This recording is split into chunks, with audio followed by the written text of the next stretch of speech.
People visit their elderly relatives during the holidays and sometimes notice a change in behavior, but what are some signs of dementia? So expert Christina Blocker joins us via Zoom to share a few, plus some resources that can help out. Good morning. Good morning. Okay, how do, relatives are getting together now during the holidays. What are some signs that they can look for?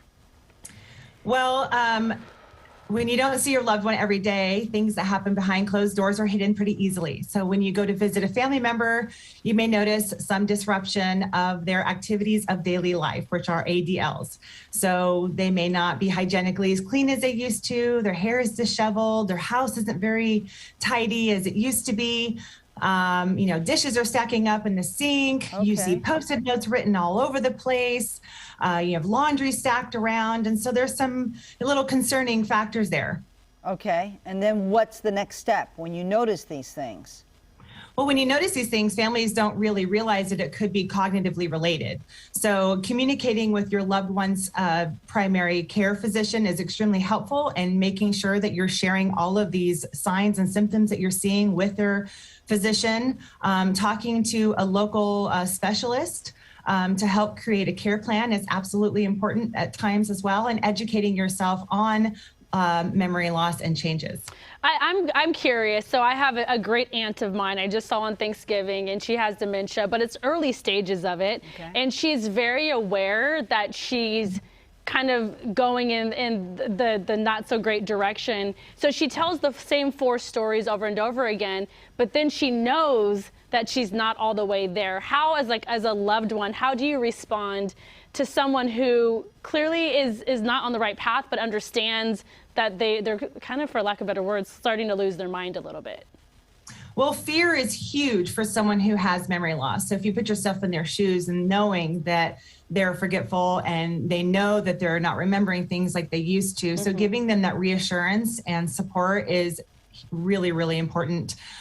Giving them tools on how to enable their independence as long as possible is really helpful.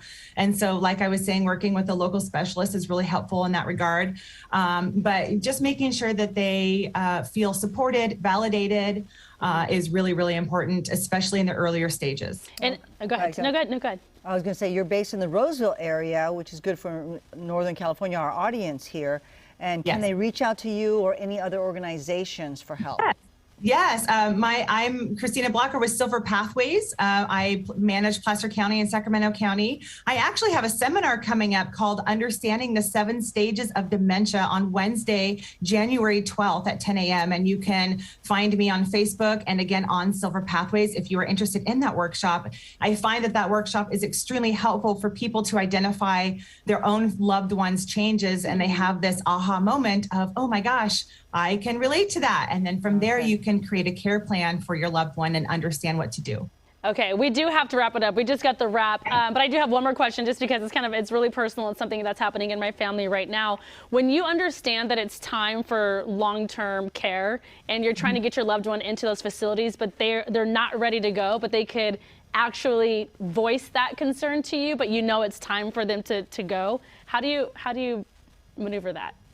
Well, actually, that's when I do a physical, mental, and emotional assessment on your loved one in this situation, and help create a care plan. And we have a very non-invasive approach on how to initiate that step. Got it. We have to be very, very careful and sensitive to that person, but it does work. There is a way to make it happen. Okay, well, we'll talk offline. How about that? Okay, that sounds good. Okay. All right, Christina Thanks so much Blocker. for having me. I appreciate it. Thank you, too, for making it happen. Thank you so much. Thank you.